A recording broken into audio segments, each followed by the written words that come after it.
नमस्कार दोस्तों, मैं एलवी कुशवाहा आप सभी का मोटिवेशन एंड एजुकेशन वर्ल्ड में स्वागत करता हूं। दोस्तों, आज हम कक्षा 10वीं के भाग 4 को पढ़ने वाले हैं।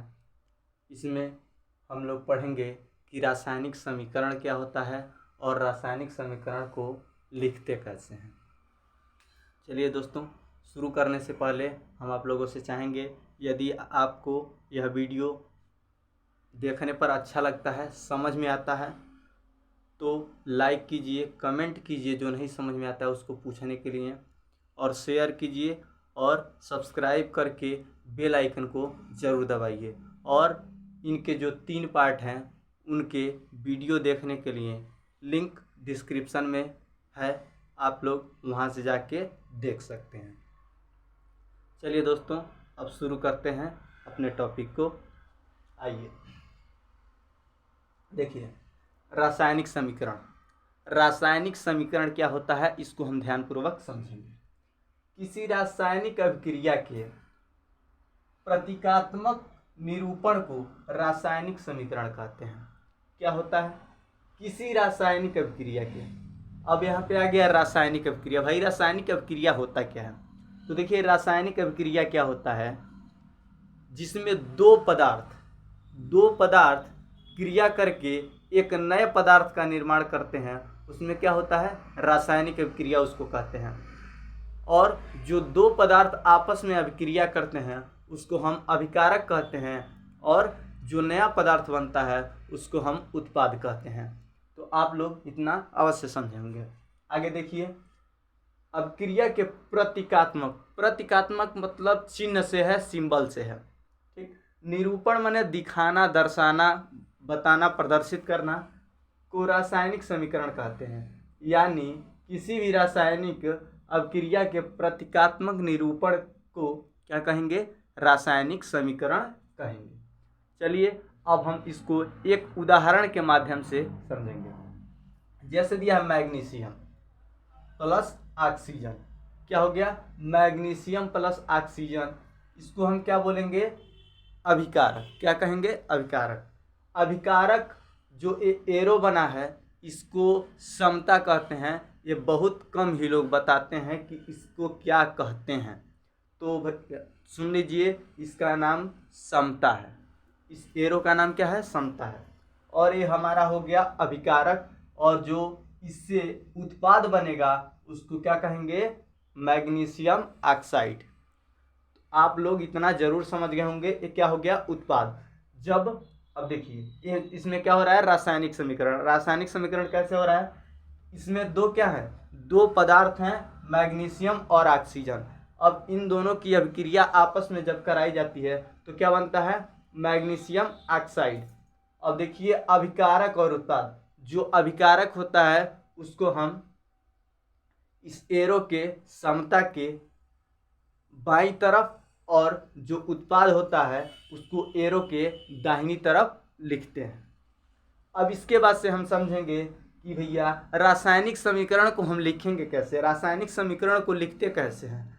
हमें पता हो गया कि रासायनिक समीकरण होता क्या है, लेकिन अब हमको जानना है कि रासायनिक समीकरण लिखेंगे कैसे। तो देखिए, रासायनिक समीकरणों में शब्दों की जगह रासायनिक सूत्रों का उपयोग करके अधिक संक्षिप्त तथा उपयोगी बनाया जा सकता है। अब ध्यानपूर्वक समझिए, रासायनिक समीकरणों यहाँ पे हमारा रासायनिक समीकरण है। शब्दों की जगह यहाँ पे शब्द लिखा हुआ है, मैग्नीशियम ऑक्सीजन, मैग्नीशियम ऑक्साइड। या क्या लिखा हुआ है? शब्दों में। अब कह रहा है शब्दों की जगह रासायनिक सूत्रों का उपयोग करके। अब देखिए, मैग्नीशियम है, मैग्नीशियम का रासायनिक सूत्र क्या होगा? Mg। ऑक्सीजन है, ऑक्सीजन का वो हो गया O2। अब देखिए, इसमें मैग्नीशियम ऑक्साइड का होता है MgO। अब देखिए, इसका उपयोग करके अधिक संक्षिप्त तथा उपयोगी बनाया जा सकता है। अब देखिए, अब इसका संक्षिप्त देखिए, मैग्नीशियम प्लस ऑक्सीजन, तो मैग्नीशियम का प्रतीकात्मक क्या हो गया? Mg प्लस ऑक्सीजन का O2, फिर समता यानी सिंबल लगाएंगे एरो का, उसके बाद से मैग्नीशियम ऑक्साइड यानी MgO, ये हमारा क्या हो गया, मैग्नीशियम प्लस ऑक्सीजन और एरो। उसके बाद से क्या बना उत्पाद में, MgO यानी मैग्नीशियम ऑक्साइड। आप लोग इतना ध्यानपूर्वक समझ गए होंगे, आपको रासायनिक समीकरण समझ में आ गया होगा कि रासायनिक समीकरण क्या होता है। उसके बाद से रासायनिक समीकरण को लिखते कैसे हैं, आप लोग इस बात को अच्छी तरह से समझ गए होंगे। अब इसके बाद हम अगला पढ़ेंगे।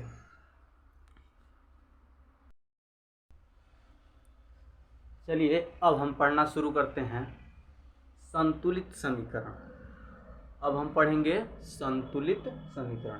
तो आइए देखिए संतुलित समीकरण क्या होता है। देखिए लिखा है, एक संतुलित समीकरण एक रासायनिक प्रतिक्रिया के लिए एक समीकरण है जिसमें प्रतिक्रिया के दोनों तरफ द्रव्यमान और आवेश संतुलित होते हैं। क्या होते हैं, संतुलित होते हैं। तो चलिए इसको ध्यानपूर्वक समझते हैं।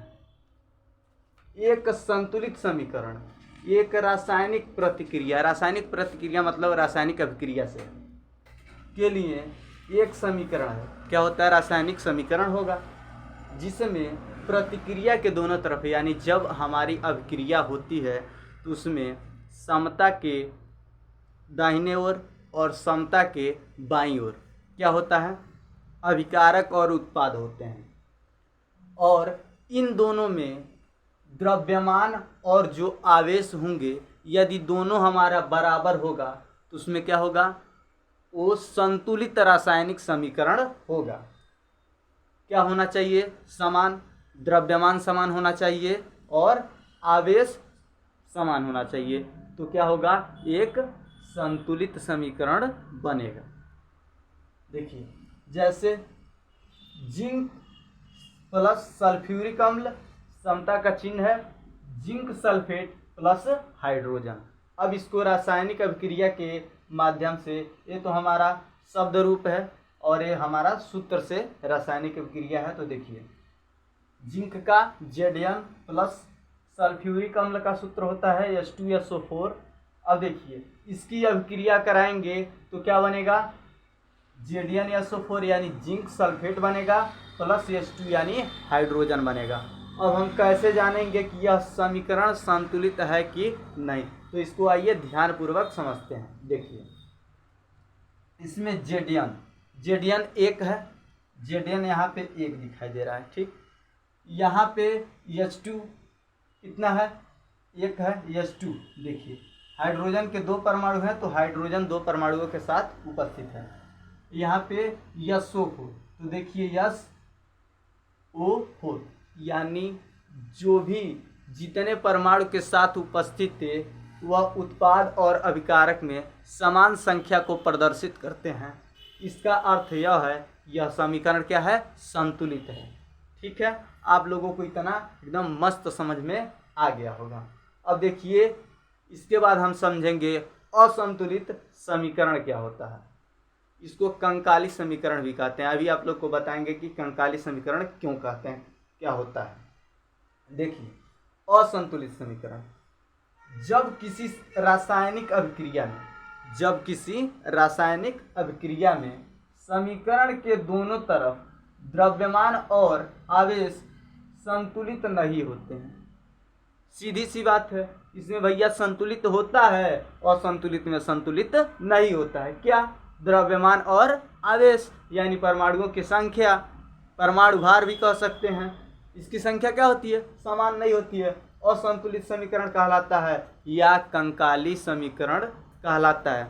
जैसे क्या होता है, जो हमारा शरीर किससे बना हुआ है, एक कंकाल से मिलकर बना हुआ है। तो हमारा शरीर क्या है, कंकाल से बना हुआ है। तो पहले हमारा शरीर कंकाल था, लेकिन उसको एक सुंदर ढांचा देने के लिए क्या किया गया, उसमें मांस यानी फिट किया गया। उससे क्या हुआ, हमारा जो शारीरिक ढांचा है एक पूर्ण रूप से संतुलित तैयार हो गया। उसी प्रकार से होता है कंकाली समीकरण और उससे हमारा क्या बनता है, संतुलित समीकरण। तो अब देखिए कंकाली समीकरण जो है उसका उदाहरण क्या होगा। जैसे में देखिए H2 + O2 यानी हाइड्रोजन और ऑक्सीजन दो दो परमाणुओं के साथ अभिक्रिया कर रहा है। तो इसके बाद जो उत्पाद में बनेगा वो क्या बनेगा, H2O बना है। तो देखिए यहाँ पे हाइड्रोजन के दो परमाणु हैं, यहाँ पे भी हाइड्रोजन के दो परमाणु हैं, परंतु यहाँ पे ऑक्सीजन के दो परमाणु हैं और यहाँ पे ऑक्सीजन के एक परमाणु हैं।